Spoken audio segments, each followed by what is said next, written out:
అందరికీ నమస్కారం అండి. ఈరోజు మనం కేకే భాగ్యశ్రీ గారు రచించిన స్వాభిమానం అనే ఓ చక్కటి కథను విందాం. ఇక కథలోకి వెళ్దాం. నీ పనిలో నువ్వు కనబరిచే నైపుణ్యం ఎదుటివారికి నచ్చకపోతే వారి కోసం చేసే ఆ పని నుంచి తప్పుకోవడం నీ తక్షణ కర్తవ్యం. డైరీలో రాసుకున్న ఆ కొటేషన్ చదువుకుంటూ తనలో తనే మదనపడసాగింది నివేదిత. ఎప్పుడో రాసుకున్న ఆ వాక్యాలను ఇప్పటికీ ఆచరించలేని తన అసమర్థతకు తన మీద తనకే అసహ్యం కలిగింది. గొప్ప పదాలను, వాక్యాలను అందరూ కోట్ చేస్తారు. వాటిలోని నీతిని, సూక్తిని అమలుపరిచే నిక్కచ్చితనం మాత్రం కొందరికే ఉంటుంది. తనలాంటి పనికిమాలిన వాళ్లు వాటిని ఆచరణలో పెట్టలేక నజ్జుగుజ్జులాడుతారు. తనలాంటి పిరికి పందలకి ఇలాంటి సూక్తుల్ని సేకరించే అర్హత లేదు. అలాంటప్పుడు ఎందుకీ సేకరణ? డైరీలో పేజీలను పరపరా చింపైపోయి ఆగిపోయింది నివేదిత. ఆచరించినంత మాత్రాన మంచి మాటలను మననం చేసుకోకూడదనేమీ లేదు కదా. ఆచరించే అవకాశం అందరికీ కుదరకపోవచ్చు. తనని తానే సమాధానపరుచుకునే ప్రయత్నం చేసింది. ఎందుకో అది అంతరాత్మను మభ్యపెట్టుకునేందుకు చేసే ప్రయత్నంలాగానే అనిపించింది. అసహనంగా తల విదిల్చి పనిలో పడదామనుకున్న నివేదితకు అది సాధ్యపడలేదు. బలవంతాన కంప్యూటర్ స్క్రీన్ మీద దృష్టి సారించిన మనసు మాత్రం చెయ్యాల్సిన పని మీద లగ్నం కాలేదు. పదే పదే ఇందాకటి సంఘటన తలుపుల్లో మెదిలి అశాంతికి హేతువైంది. కళ్ళు మూసుకుని కూర్చున్న చోటే విశ్రాంతిగా వెనక్కి వాలింది. ఇంకెప్పుడు ఇలాంటి పొరపాట్లు దొరలకుండా చూసుకోండి. ఎన్నేళ్లు సర్వీస్ చేశామన్నది ముఖ్యం కాదు, పనితీరులో ఎంతటి పరిణితి సాధించామన్నదే ముఖ్యం. చేస్తున్న పనిలో అంకిత భావం లేకపోతే ఇలాంటి తప్పులే జరుగుతాయి. ఈ విషయమే మరోసారి నా చేత పాయింట్అవుట్ చేయించుకోకండి. మీరికి వెళ్లొచ్చు. తలవాచేలా చీవాట్లు తిన్న తర్వాత మేనేజర్ క్యాబిన్లో నుంచి బయటకొచ్చింది నివేదిత. ఉబికి వస్తున్న కన్నీటిని కనురెప్పల మాటను అణిచేసి ఏమీ జరగనట్టు మామూలుగా ఉండటం ఎంత అసాధ్యమో ఆమెకు అనుభవపూర్వకంగా తెలుస్తోంది. తన ఆక్రోశాన్నంతా బయటికి వెళ్లగక్కాలన్నంత బాధగా ఉందామకి గుండె బరువు దిగిపోయేలా బోరుని ఏడవాలి అనిపిస్తోంది. కాని తానున్నది ఆఫీస్ పరిసరాల్లో అనే సంగతి గుర్తొచ్చి దుఃఖాన్ని తనలోనే అదిమి పెట్టుకుంది. ఆఫీస్ స్టాఫ్ అందరూ ఆమె వైపు జాలిగా చూస్తున్నారు. మొగుడు కొట్టినందుకు కాదు, తోటికోడలు నవ్వినందుకు అన్నట్టుంది ఆమె పరిస్థితి. చేసిన అతి చిన్న తప్పుకి మేనేజర్తో అడ్డమైన మాటలు అనిపించుకున్న దానికన్నా ఇలా వీళ్ళందరూ ఏదో ఘోరం జరిగినట్టుగా తన మీద సానుభూతి కురిపించడం తట్టుకోలేకపోతోంది ఆమె. తన భావావేశాన్ని బలవంతాన నిగ్రహించుకొని వచ్చి సీట్లో కూలబడింది నివేదిత. ఉదయం జరిగిన ఆ సంఘటనను పదే పదే నెమరు వేసుకుంటుంటే నివేదిత మరీ కలత చెందుతోంది. ఇలా చాలాసార్లు జరిగింది. పనిలో తన నైపుణ్యాన్ని ఎత్తిచూపుతూ గోరంత పొరపాటుని కొండంత చేస్తూ భూతద్దంలో నుంచి చూడటం మేనేజర్కి పరిపాటైపోయింది.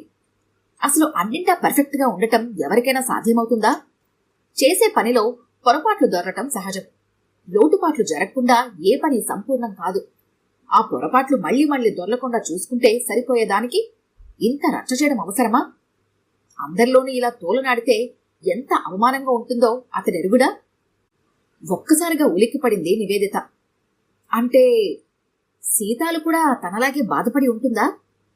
చెప్పా పెట్టకుండా పనిలోకి రావడం మానేస్తుందని, పనికి ఆలస్యంగా వస్తోందని, పని కూడా అంత బాగా చేయటం లేదని, గిన్నెలకున్న జిడ్డు, అంట్లు, సబ్బు మరకలు సరిగా వదలటం లేదని, ఇలా ఏవేవో కారణాల చేత తాను ఆమెను ఎడాపెడా కడిగి పారేయటం స్మృతిపథంలో ఎదిరింది. అవును పాపం.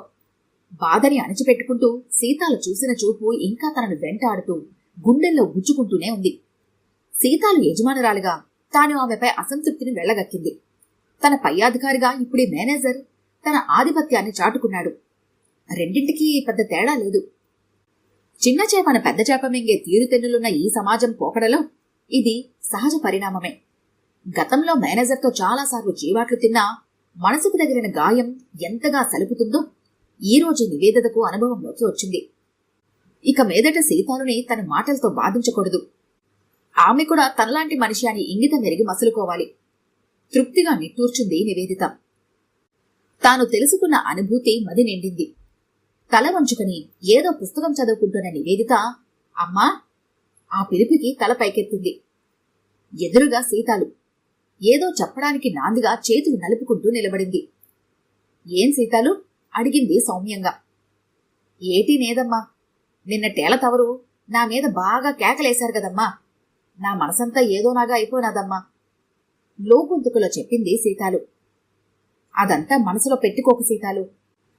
నిన్న చాలా ఆలస్యంగా పనిలోకొచ్చావు.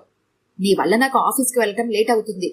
అందుకే మృదువుగా చెప్పింది నివేదిత. నాను కాదనట్లేదమ్మా, కాని మా బాధలు మాకుంటాయి కదమ్మా. సీటికి మాటికి తవర నా మీద అట్ట ఇరుసుకు పట్టం నాను భరించలేకపోతున్నానమ్మా. మావో మనుషులమే, మాకు కట్టాలొత్తాయి, అవసరాలుంటాయి. అది అర్థం చేసుకోకుండా మీరు ఇట్టానికి తిడుతున్నారు. నాను తట్టుకోలేకపోతున్నానమ్మా. మీరిచ్చే జీతంరాలు నాకెంత అవసరమో నాను చేసే పని కూడా మీకంతే ముఖ్యం. కట్టాన్ని అర్థం చేసుకుని నా మీద నోరు పారేసుకోకుండా ఉంటేనే నాను మీ ఇంట్లో పని చేస్తానమ్మా. లేకపోతే మానేస్తాను. మీకు ఏరే మడిసి దొరకపోదు, నాకు ఏరే ఇల్లు దొరకపోదు. చెప్పాలనుకునేది డొంక తిరుగుడు లేకుండా సూటిగా స్పష్టంగా చెప్పింది సీతాలు. ఈ మాటలంటున్నప్పుడు ఆమెలో ఏ సంకోచమో భీతి కనబడలేదు. తన రెక్కల కష్టాన్ని నమ్ముకుంటున్న ఆత్మవిశ్వాసం కనబడింది. ఈ పని పోతే ఇంకొకటి అన్న ధీమా కనిపిస్తోంది ఆమె అణువున. మ్రాన్పడిపోయింది నివేదిత. సీతాలు ధైర్యానికి విసిపోయింది. కరవద్దన్నాను గాని బుసకొట్టద్దన్నానా అనేది నాయనమ్మ. సీతాలు పని మానేయకుండా ఉండాలంటే ఏదో ఒక కొత్త టెక్నిక్ కనిపెట్టాలి. ఆమె మీద ఎగిరిపడితే లాభం లేదు. ఏ మాటకు ఆ మాటే చెప్పుకోవాలి. సీతాలుకి దొంగ బుద్ధి లేదు. పచ్చి బంగారం పెట్టినా వెలేసి ముట్టుకోదు. నాగాలు పెడుతుందన్న మాటేగాని పని మాత్రం శుభ్రంగా చేస్తుంది. ఆమె రానప్పుడు తోమకుండా వదిలేసిన గిన్నెలు కంపుగొట్టి పురుగులు పట్టినా నోరెత్తకుండా అసహ్యించుకోకుండా తోమేస్తుంది.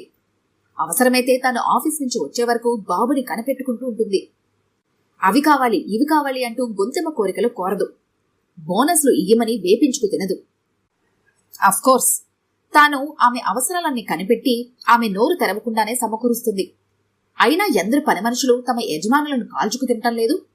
ఇన్ని మంచి గుణాలున్న సీతాలు అప్పుడప్పుడు చెప్పా పెట్టకుండా పని మానేస్తూ ఉంటుంది. అలాంటప్పుడు ఇంట్లో తనొక్కరితే పనులన్నీ చేసుకుని వెళ్లటం కాస్త ఇబ్బందిగా అనిపిస్తుంది. కానీ ఇతరాత్రా ఉన్న సుగుణాల మూలాన ఆమె నెలలో చాలా రోజులు సెలవు పెట్టి తనని ఇబ్బంది పెడుతున్నా పని మాన్పించలేకపోతుంది. మిమ్మల్ని ఇబ్బంది ఎట్టకూడదని సానాసార్లు అనుకున్నానమ్మా, కాని తప్పట్లేదు. కట్టం చెప్పిరాదు కదమ్మా. తన గోడు వెళ్లబోసుకుంటూనే ఉంది సీతాలు. ఆమె వాదనకి కాస్త చిరాకుగా అనిపించినా తమాయించుకొని, సరేలే, నేను కూడా ఉద్యోగస్తురాలనే కదా. నేను వేళకు ఆఫీస్కి వెళ్ళిపోయినా, చెప్పా పెట్టకుండా సెలవు పెట్టినా, పనిలో ఏ తప్పు జరిగినా ఇంతకన్నా దారుణంగా నలుగురు ముందు తిడతారు మా మేనేజరు. అంత మాత్రానికి నేను పని మానేస్తున్నానా? ఇక మీదట నిన్ను ఏమీ అనను. నిన్ను ఏమీ అనకుండా ఉండేలా నువ్వు కూడా నడుచుకోవాలి. నువ్వు మానేస్తే ఇంకో మనిషి దొరక్క కాదు. అలవాటైన మనిషివి కాబట్టి నిన్ను తీసేయలేకుండా ఉన్నాను. నువ్వు సక్రమంగా పనిచేస్తే నిన్నెందుకు తిడతాను చెప్పు? ఇక మీదట నన్ను ఇబ్బంది పెట్టకూడదు. ఎప్పుడన్నా పనిలోకి రావటం ఆలస్యమైతే నాకు ఫోన్ చేసి చెప్పాలి. ఎవరితోనైనా కబురు పెట్టాలి. సరేనా?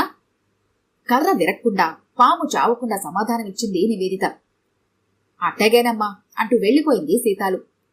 ఆమె నిష్క్రమించాక కూడా ఆమె మాటలు నివేదిత చెవుల్లో మారుమోగుతున్నాయి. సీతాలు చెప్పింది అక్షర సత్యం. తానిచ్చే జీతం ఆమెకెంత అవసరమో ఆమె పని తనకు అంతే అవసరం. నిజం చెప్పాలంటే ఆమె పని మానేస్తే ఆమె కన్నా తనకి ఎక్కువ నష్టం. సీతాలు నమ్మకంగా పనిచేసే మనిషి. ఆమెను వదులుకుంటే ఇప్పట్లో తనకిలాంటి మనిషి దొరకదు కాక దొరకదు. కాని ఆమెకు అలా కాదు. ఈవేళ తన దగ్గర పని మానేస్తే రేపొద్దున కల్లా ఇంకో ఇంట్లో కుదురుకుంటుంది. 4 ఇళ్లలో పనిచేస్తే గాని పూట గడవని సీతాలు అంత ధైర్యంగా తన ఇంట్లో పని వదులుకోవడానికి సిద్ధపడ్డానికి కారణం ఆమె స్వాభిమానం దెబ్బతింటమే. రేపు ఎలాగన్నా ఆలోచన కూడా లేకుండా తన అభిప్రాయం నిక్కచ్చిగా చెప్పింది. కాని తనకలా కాదు. తన భర్త మంచి ఉద్యోగస్తుడు. తనని కూర్చోబెట్టి పోషించగలిగిన స్తోమత తనకుంది.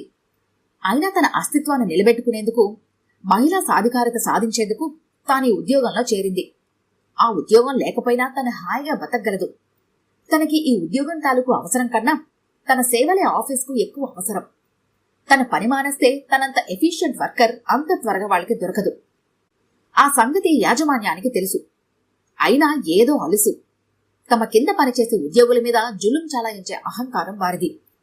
కూటికి పేదరాలైన సీతాలు స్వాభిమానం అనన్య సామాన్యం. ఆమెకి ఆధారం కన్నా ఆత్మాభిమానం ముఖ్యం. అదే ఈనాడు తనకి మార్గదర్శనం చేస్తోంది. అయిన దానికి కానిదానికి తన మీద ఆగ్రహం ప్రదర్శిస్తూ తనని అవమానిస్తే తాను ఉద్యోగానికి రాజీనామా చేయడానికి కూడా వెనకాడదని రేపే మేనేజర్తో చెప్పేయాలి. అవును, తన కింద పనిచేసే ఉద్యోగుల పట్ల అతడికున్న చులకన భావం సమసిపోయి వాళ్లు తనలాంటి మనుషులేనని అతడు గుర్తించాలంటే తాను అడుగు ముందుకెయ్యాలి. నివురుగప్పెర నిప్పుల తనలో దాగున్న స్వాభిమానాన్ని జ్వలింపచేసేందుకు పూనుకుంది నివేదిత. తనకు మార్గదర్శిగా నిలిచిన సీతాలికి మనసులోని ధన్యవాదాలు అర్పించుకుంది. ఈ కథ గనుక మీకు నచ్చినట్లయితే లైక్ చేయండి, షేర్ చేయండి. మరిన్ని ఇంట్రెస్టింగ్ కథల కోసం మా ఛానల్ని తప్పకుండా సబ్స్క్రైబ్ చేసుకోండి.